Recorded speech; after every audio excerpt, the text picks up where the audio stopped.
안녕하십니까 여러분들, 친절한 오지라퍼들의 유익한 참견, 니돈의 참견입니다. 오늘도 여러분과 함께 우리 자산을 지킬 수 있는 방법에 대해서 함께 알아보려고 하는데요. 과연 또 오늘은 어떤 사연이 와 있을지 너무 궁금합니다. 본격적으로 제가 사연을 알아보기 전에 오늘도 여러분들의 고민을 함께 해결해 줄 우리 두 멘토분들 먼저 소개해드리고 가도록 하겠습니다. 두 분 모두 반갑습니다. 안녕하세요. 안녕하세요. 네, 두 분 소개 부탁드리도록 하겠습니다. 안녕하십니까. KB자산운용의 금정섭 이사입니다. 네, 안녕하세요. KB자산운용의 차현우 부장입니다. 반갑습니다. 네, 멘토님들 너무 반갑습니다. 그러면은 좀 저희가 시간이 없으니까 바로 고민 한번 들어가 보도록 하겠습니다.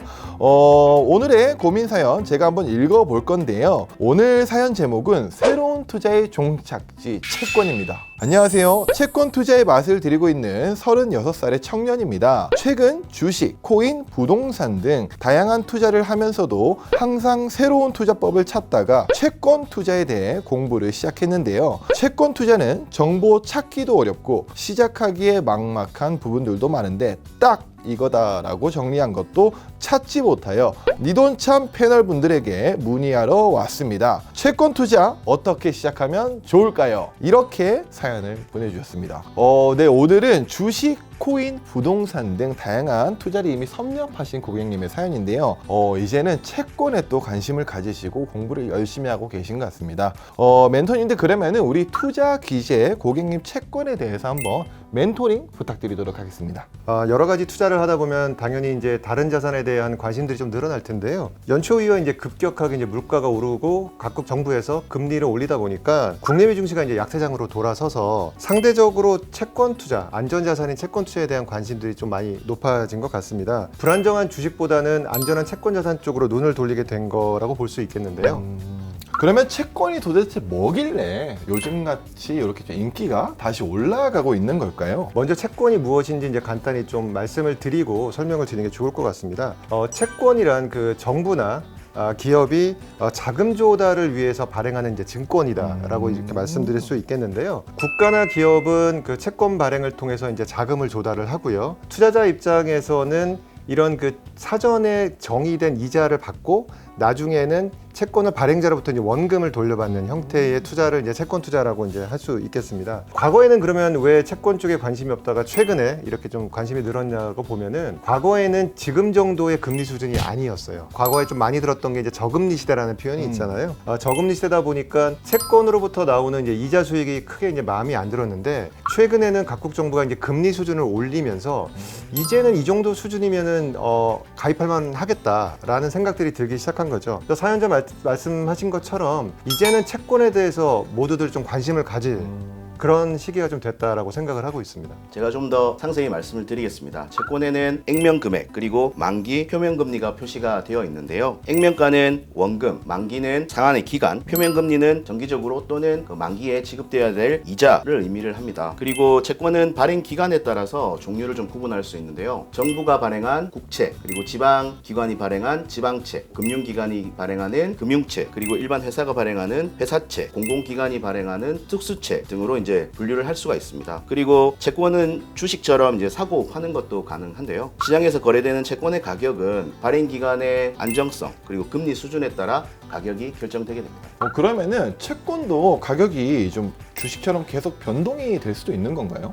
예, 맞습니다. 저희가 흔히 이런 얘기를 하거든요. 채권은 금리와 역의상관관계다. 좀 어려운 표현일 수도 있는데요. 간단히 말씀드리면은 금리가 오르면 채권 가격이 떨어지고요.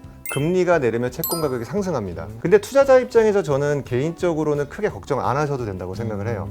만기까지 가져간다고 하면 시장 금리가 변동되는 게 중요한 게 아니라 채권을 투자하시면 대부분은 매매를 하지 않으시거든요. 금리 변동은 크게 생각하지 마시고 들어갈 때 이자 수준을 보시고 들어가시면 그냥 뭐 원금과 이자를 보장받을 수 있는 거니까 단 전제 조건이 있죠. 이 채권을 발행한 기업이 망하면 안 되거든요. 그런 식으로 생각해 주신다면은 그냥 편하게 채권 투자를 하실 수 있지 않을까 그렇게 생각을 합니다. 최근에 이제 금리가 가파르게 상승하면서 채권에 투자를 하려는 투자자들이 많이 늘어나고 있습니다. 최근에 이제 주요 증권사에 따르면 2022년 상반기 자산관리 부분 채권 판매량이 10조 2,432억 원으로 2021년 상반기보다 약 51% 정도가 이제 증가를 했고요. 금융투자협회에 따르면은 2022년 7월 개인의 월별 채권 순매수 금액이 전월 대비 30% 증가한 약 2조 9,900원 수준으로 이제 계속해서 증가하는 추세에 있습니다. 네, 그럼 우리 고객님 말고도 채권에 지금 관심을 두시는 분들이 정말 많으신 것 같은데요. 그러면은 채권 투자의 방법에는 무엇이 있는지 한번 설명 부탁드리도록 하겠습니다. 네, 그 채권 투자를 하시려면요. 지금 이제 은행이나 증권사 같은 그 금융회사를 지금 방문하시면 될 것 같습니다. 이 방법은 이제 개별 채권에 투자하는 방식일 텐데요. 증권사를 가셔서 채권 관련된 그 상품 리스트업이 있을 거거든요. 그래서 개별 채권은 이제 직접 매수하는 방법이 가장 흔한 방법입니다. 그러니까 채권은 그 장내에서 거래되는 채권도 있고, 그러니까 흔히 말하는 이제 장외 채권들이 있는데요. 그런 채권들 모두 다 증권사나 이런 쪽에 이제 구비가 되어 있기 때문에 그쪽에서 구입하셔도 되고요. 뭐 증권사의 HTS나 네. MTS 같은 데 보시면 채권의 리스트를 검색하실 수 있어요. 이 채권은 어떤 채권이고 현재 금리는 어느 정도 수준을 주고 이게 다 정리가 되어 있거든요. 그렇게 좀 편리하게 매수를 하실 수 있습니다. 두 번째 방법은 직접 투자와 달리 이제 간접 투자 방식이라고 하죠. 전문가들이 운영하는 채권 펀드에 가입을 하시거나 아니면 최근에 인기를 끌고 있는 채권 ETF를 주식시장에서 매수하는 방식도 있을 수 있겠습니다. 채권이라는 게 기존에 저희가 알고 있는 자산 중에서는 익숙치 않은 자산이고 좀 어려운 부분도 있기 때문에 좀 마음 편하게 하시고 싶으면 두 번째 방법인 간접 투자 방식으로 전문가에게 맡기는 것도 제가 볼 때는 나쁘지 않은 방법이라고 생각합니다. 좀 더 이어서 좀 말씀을 드리면 이 간접 투자와 직접 투자는 장단점이 좀 명확하다라고 좀 말씀을 드릴 수가 있겠습니다. 이 개별 채권을 직접 매수하는 이제 직접 투자 같은 경우에는 내가 원하는 기업이나 내가 원하는 채권을 바로 매수할 수 있다는 장점이 있는 반면에 이 채권들을 스스로 다 판단해야 되고 공부를 해야 된다는 그런 이제 시간과 투자가 좀 많이 필요한 그런 이제 투자 방법이라고 좀 말씀을 드릴 수가 있고요. 그렇지만 이제 간접 투자 같은 경우에는 아무래도 이제 전문가가 운용을 하기 때문에 리스크를 상당히 낮출 수 있는 그런 이제 특징이 있다라고 좀 말씀을 드릴 수가 있겠습니다. 하지만 직접 투자의 방법보다는 내가 원하는 채권을 전부 이제 투자를 할 수 없다라는 그런 단점도 이제 있을 수가 있겠죠. 그리고 아까 좀 전에 또 말씀하신 것처럼 회사채나 소액 채권 같은 경우에는 HTS나 MTS를 통해서 이제 개인이 쉽게 거래 접근이 가능하지만 100억 원이 넘는 국채와 같은 거래는 개인 접근이 상당히 좀 어렵다. 그런 만큼 국공채 투자는 간접 투자가 좀 더 쉽게 접근할 수 있다는 장점이 있습니다. 네, 그러면은 채권 투자에 대해서 제가 좀 대략적인 것을 한번 함께 알아보고 있는데요. 채권에서는 좀 요즘 이런 게 좀 뜨고 있다 하는 것도 한번 같이 알려주시면 좋을 것 같은데요. 채권은 사실은 투자자의 투자 목적에 따라서 상품을 좀 구분할 수 있겠는데요. 사실 최근에 채권 단기 쪽 금리를 보면은 꽤나 매력적인 수준으로 올라와 있거든요. 그래서 이런 단기 채권 같은 경우에는 유휴자금을 조금 더 그 이자를 더 받겠다라는 목적으로 쓰시는 고객분들이 좀 많이 늘어난 것 같습니다. 그런 단기 채권들도 있고요. 하나 또 말씀드리고 싶은 거는 채권에 앞서 말씀드렸듯이 만기가 있다고 말씀을 드렸잖아요. 그와 유사한 그 ETF가 좀 상장이 됩니다. 최근에 금융당국이 이제 8월에 관련 법이 이제 시행이 되면서 빠르면 뭐 10월달 뭐 이렇게 해서 상장이 될 텐데요. 만기가 있는 채권 ETF가 상장이 됩니다. 그래서 이 만기가 있는 채권 ETF는 상장한 이후에 예를 들어 1년 혹은 3년 뒤에 이제 만기를 사전에 정해 놓고요. 그 상품이 1년이나 3년 뒤에는 원금을 다시 돌려주거든요. 채권처럼. 그래서 상대적으로 높은 금리를 주고요. 최근에 회사채 금리가 한 3년 기준으로 4% 후반까지 나오니까 예를 들어 회사채 ETF를 구성하면서 1년이 만기다 그러면 그 정도의 금리 수준을 예상하면서 만기에는 원금까지 돌려받을 수 있으니까 채권의 구조하고 좀 비슷하거든요. 간접 투자 상품이면서도 만기가 있기 때문에 이런 상품들도 한번 좀 그 관심 있게 보시면서 투자를 좀 검토해 보시면 어떨까 생각합니다. 좀 어떻게 생각하면은 이런 만기형 ETF는 약간 적금 통장 같은 역할로 좀 봐도 괜찮을까요? 조금 다르게 말씀을 드리고 싶은 게요. 그 예금이라는 거는 원리금이 보장이 되지 않습니까? 한 5천만 원까지 원리금 보장이 되기 때문에 사실 이 채권 ETF나 채권 펀드 같은 경우는 원리금 보장이 안 되거든요. 당연히 실적 배당 상품이기 때문에 구조는 유사하나 예를 들면 뭐 4% 정도의 현재 쿠폰 금리가 나온다고 하더라도 만기 때 원금은 돌려받겠지만 그 4% 수익률이 보장이 되진 않거든요. 그래서 그 은행 예금하고 동일하다고 볼 수는 없지만 다만 기존 채권과 달리 실세 금리의 변동에 따라서 그 ETF 가격도 변동은 되겠지만 만기까지 가게 되면은 가입한 시점에서 쿠폰과 만기 때 원금을 돌려받으니까 유사한 성과는 좀 보일 수 있거든요. 기존 채권 펀드보다는 훨씬 더 그 리스크가 좀 감소되어 있다, 이렇게 보시면 될 것 같습니다. 네, 이렇게 오늘 멘토님들과 함께 채권에 대해서 함께 알아보고 있는데요. 그럼 멘토님들 마지막으로 채권 투자에 대해서 또 추가적으로 좀 좋은 조언 한번 부탁드리도록 하겠습니다. 첫 번째 좀 말씀드리고 싶은 거는요, 채권은 발행 주체에 따라 신용도가 있고요, 그 신용도에 따라 금리 수준이 정해지거든요. 예를 들어 발행자가 국가라고 하면은 저희가 흔히 국채라고 부르지 않습니까? 국채는 사실은 국가가 망할 가능성 거의 없다 보니까 금리가 좀 낮을 거고요. 그 밑에 보면은 회사채 중에서도 뭐 한계 기업인 같은 경우에는 금리를 좀 많이 줄 거거든요. 그래서 좀 당부드리고 싶은 내용은, 채권의 금리가 높으면 높은 대로 이유가 있는 거기 때문에 금리만 보고 투자하시는 거는 지양해야 되지 않을까라는 생각이 들고요. 만약에 채권 투자가 이제 처음이라고 하신다면은 개인적으로는 AA 마이너면 이제 저희가 흔히 이제 우량 회사채라고 표현을 하는데요. AA 마이너 정도의 우량 회사채라면은 사실 부도 확률이 극히 낮은 수준이에요. 그래서 이런 우량 회사채부터 먼저 투자를 해보시고, 향후에 이제 기업 분석도 해가면서 아니 이 기업은 되게 우량한 기업인데 왜 등급이 낮을까, 이런 기업들도 있거든요. 잘 발굴하면은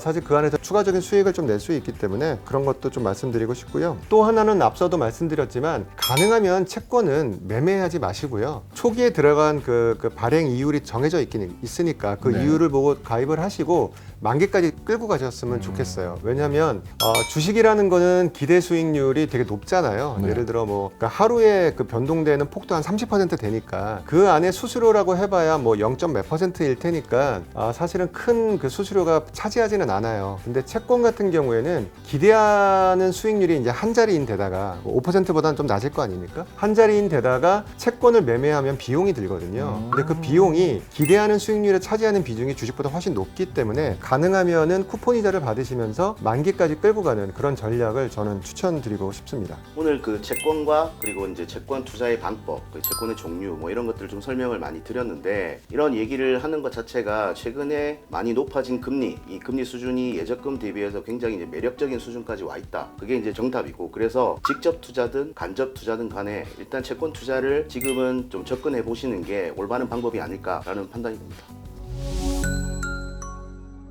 오늘은 채권 투자에 대해서 함께 알아보았는데요. 금리 인상에 또 주가 하락까지 겹치면서 최근에 채권 투자에 눈을 돌리시는 개인분들이 정말 많아지고 있는 것 같습니다. 또 은행 금리가 또 올라왔다라고 하지만 그만큼 또 물가 상승률이 너무 높아져서 또 적금을 하는 것은 또 답이 아닌 것 같고, 그렇다고 또 주식이나 펀드에 돈을 넣자니 이제 손실에 대한 불안함에 좀 많이 휩싸이고 계신 것 같은데요. 그런 불안함 속에 살고 있는 우리 2030 세대들을 위해서 그들이 자산을 불리려면 어떤 금융 포트폴리오를 가지고 설계하면 좋을지 마지막으로 말씀 한 번씩만 부탁드리도록 하겠습니다. 네, 2030 세대 같은 경우에는 가능하면은 뭐 저축도 되고 좋겠고요. 뭐 채권도 좋고 주식도 좋을 텐데, 기본적으로는 빨리 투자를 시작하시는 게 저는 좋다고 생각합니다. 가능하면은 그 월 단위로 이제 월급이 들어온다고 하면은 그 중에 한 70% 정도는 주식이 됐던 채권이 됐던 기본적으로 투자를 좀 모으는 방식에서 무조건 투자를 했으면 좋겠고요. 두 번째로는 그 투자의 목적들이 좀 다를 텐데요. 좀 안정적인 성향이라면은 뭐 은행 예금도 좋겠지만, 앞서 설명드렸던 채권들도 사실은 분석을 하다 보면은 꽤나 높은 수익들을 낼 수 있거든요.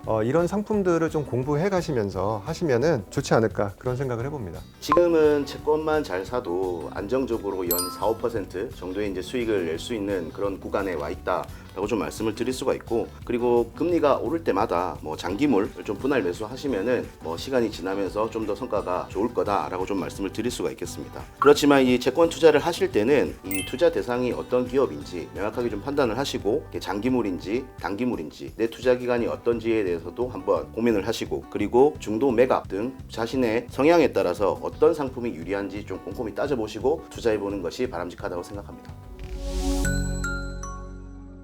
네, 여러분, 오늘은 금리가 오름에 따라 더 안정적인 상품인 채권에 대해서 함께 알아보았는데요. 오르막이 있으면 내리막이 있듯이 또 위기 속에서도 또 어떤 시장은 기회로 돌아오는 것 같기도 합니다. 기존에 채권에 관심이 있으셨던 분들은 이번 영상을 통해서 좀 많은 고민이 해결이 되셨으면 좋겠고요. 저희는 또 다음 영상에서 더 유익한 영상으로 돌아오도록 하겠습니다. 자, 오늘 영상 유익하게 시청하셨다면 구독 좋아요. 부탁드립니다. 부탁드립니다. 안녕. 안녕.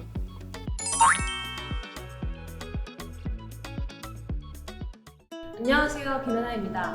지금 보신 이 영상 재밌고 유익하셨나요? 구독을 해주시면 더 재밌고 유익한 영상을 보여드릴게요. 좋아요와 댓글도 많이 부탁드립니다.